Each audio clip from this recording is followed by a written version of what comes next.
Jean-Claude Vemba, bonjour. Bonjour. La loi électorale sera vraisemblablement modifiée. Est-ce que cette initiative est importante aujourd'hui au Congo? Non, mais vous savez, avec tous les bouleversements que le Congo est en train de traverser à l'ère actuelle, il est tout à fait normal que M. Minakou, le président de l'Assemblée nationale, puisse réfléchir à la fois, ainsi que la majorité présidentielle, pour mettre pour les plus énervés le peuple congolais. Comme vous le savez, nous ne cessons de le dire, la loi électorale qui nous a conduits jusqu'à cet instant présent doit être aménagée, amendée sur certaines dispositions. Mais ce n'est pas pour autant vouloir le balayer. Donc, il y a d'autres amendements que nous attendons. Je l'appellerai de superflu, tout simplement parce que nous ne savons pas réellement qu'est-ce que la majorité présidentielle, en tête le PPRD, veulent le mettre. Mais par contre, l'opposition, l'UDPS est allié et partenaire, l'UNC est allié, le MLC est allié, sont catégoriques. Cette loi ne doit être prise en considération que si elle est consensuelle. Nous avons commencé toutes nos lois depuis 2006, à l'époque de 1+4, par la consensualité, et nous devons aller de l'avant par rapport à cela. Et il y a certains amendements qui serviraient à rien, ne fût-ce que pour énerver le peuple congolais, ne sera pas accepté. Et de deux, nous demandons à M.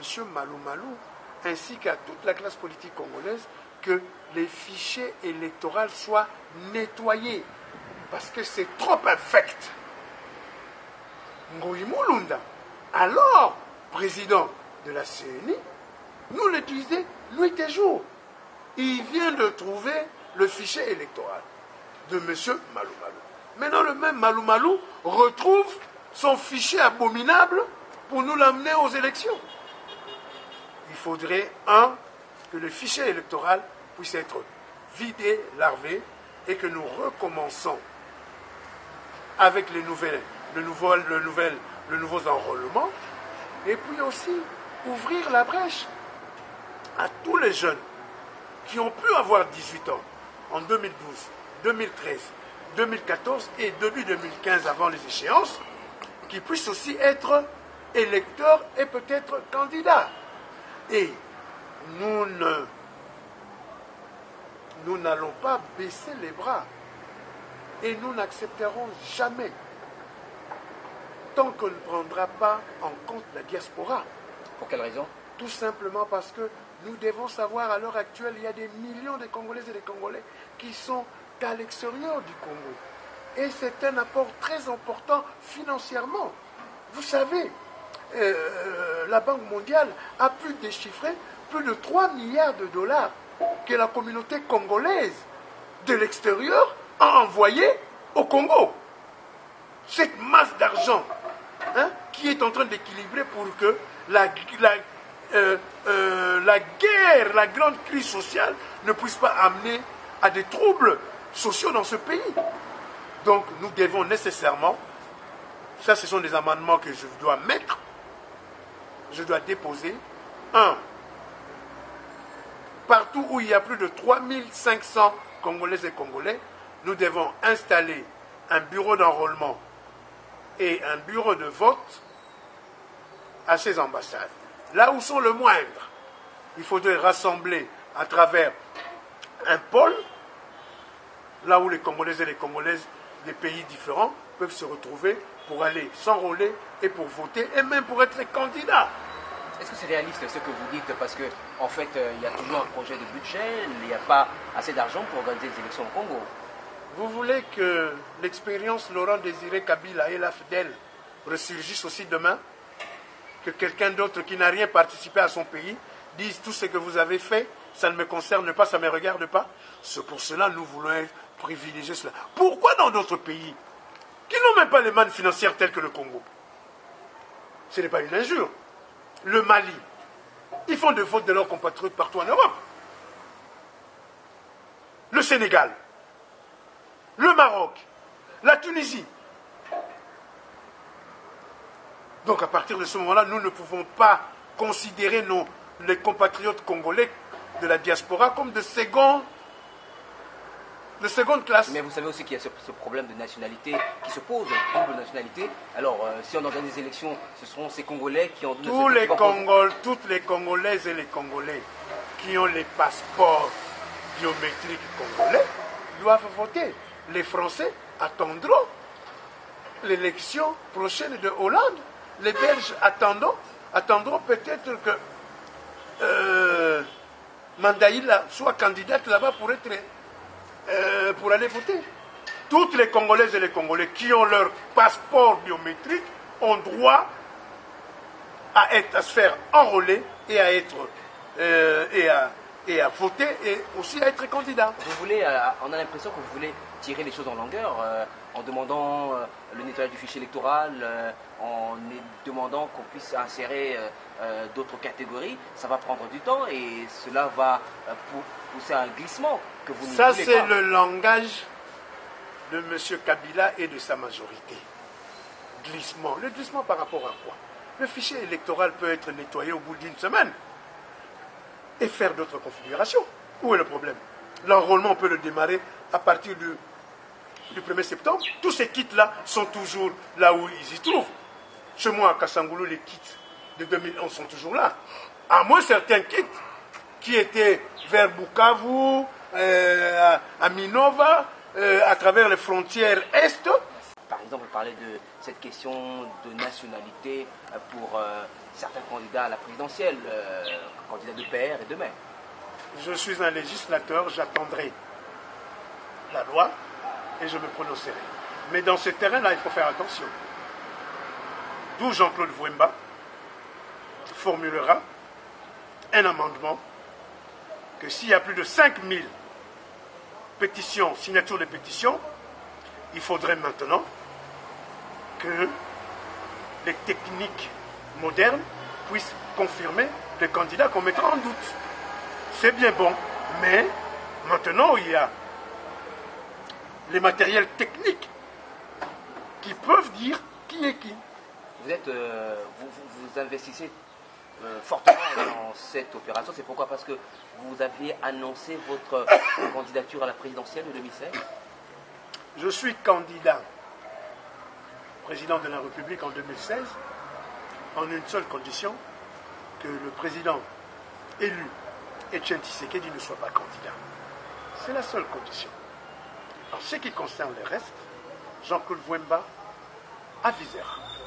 Vous parlez aussi de toutes ces opérations, ça voudrait dire qu'on devrait faire un consensus, ça sous-entend un dialogue, le dialogue qu'aujourd'hui d'aucuns appellent de tout l'ordre. Le MPCR, le Mouvement du peuple congolais pour la République, que Jean-Claude Vouemba préside, à travers son bureau politique, se sont déjà prononcés sur ce. À l'époque, le directeur du cabinet était encore le défunt Christian Tatinini. Et le nouveau directeur du bureau politique, Désiré Bongo, et son équipe ont décidé que nous ne pouvons plus prendre part à aucun dialogue. M. Kabila a fait son dialogue, qui sont les concertations. Voyez le résultat. À travers toutes les plateformes, à travers tous les partis politiques. Où est-ce qu'ils en sont aujourd'hui? Nous disons, nous avons besoin de la restructuration institutionnelle pour prendre en charge toutes les personnalités qui seront candidats pour ne pas subir de coups bas par rapport aux officines et aux services de renseignement de ce pays qui, vous savez, sont en train de racketter les gens d'une manière inimaginable. Et lorsque vous parlez de rencontres, ça ne sous-entend pas un dialogue. Si vous refusez le dialogue, vous acceptez que Malou Malou organise ces élections, parce que d'après certains, dans ces discussions, on devrait par exemple parler du départ de Malou Malou. Le départ de Malou Malou est acquis. Malou Malou a été en 2006 le co-auteur des Congolaises et des Congolais qui ont perdu leur vie, malheureusement, par rapport à son verdict. Alors vous voulez encore qu'en 2015, en 2016, que le sang coule encore au Congo parce qu'un certain Malou Malou est proposé, maintenu par M. Kabila? Nous n'en voulons pas. À la majorité, on dit que c'est l'expertise, Malou Malou a l'expertise, Malou Malou a organisé les élections, Malou Malou est demandé partout à travers le monde, donc c'est parmi les meilleurs experts en matière d'élections. La majorité a toujours tendance à tricher. La majorité a toujours tendance à magouiller. Et ils savent très bien. Vous attendez maintenant ce que les gens disent. Le premier penalty était supposé. Le second, Tartuffe. Et le troisième. À partir de ce moment-là, Malou Malou a quel crédit? Même vous-même, monsieur le journaliste dont vous êtes là, je vous vois à la maison, qu'est-ce que vous dites? Cet homme-là n'a plus aucun crédit pour diriger la CENI. Vous refusez, mais vous savez dire qu'il faudra changer un nouveau président et le temps de mettre en place un nouveau président, ça prendra tout le temps. Pas du tout. Il y aura ce glissement, c'est vous qui voulez le glissement. Le second de M. Malou Malou, qui a été un grand de la société civile, peut devenir président de la CENI. Il y en a beaucoup. Nous n'avons pas besoin de chercher un président de la CENI pendant 1 mois, 2 mois. Ah non, ça servira à quoi? Ça servira à rien. Il n'y aura pas de glissement. Les élections doivent avoir lieu dans les limites de la Constitution. Les élections présidentielles et législatives, novembre 2016. Point barre. Malou Malou sait très bien que, curieusement, ce même Malou Malou a accordé une interview à RFI ou à Jeune Afrique en disant qu'en tant que citoyen, il n'acceptera pas qu'on puisse revisiter la Constitution. Mais le même Malou Malou nous propose que les élections des députés provinciaux puissent être au second degré. Alors, je me pose la question, quelle est la Constitution que M. Malou Malou lit? Puisque la Constitution exige les élections des députés provinciaux au suffrage universel direct. Bon, paraît-il, Bassango Bazanga Mayele Moussoussou Aboutou. Vous parlez d'une même voix au sein de l'opposition par rapport à toute cette bataille, tous ces combats contre la majorité? Jean-Claude Wemba est quelqu'un qui est solidaire à toute l'opposition. Mais le MPCR a ses vues, le MPCR a ses convictions, et il le mettra toujours sur la table pour que nous puissions discuter des unes et des autres réflexions. Jean-Claude Wemba, merci. C'est moi qui vous remercie. Alors, Jean-Claude Wemba,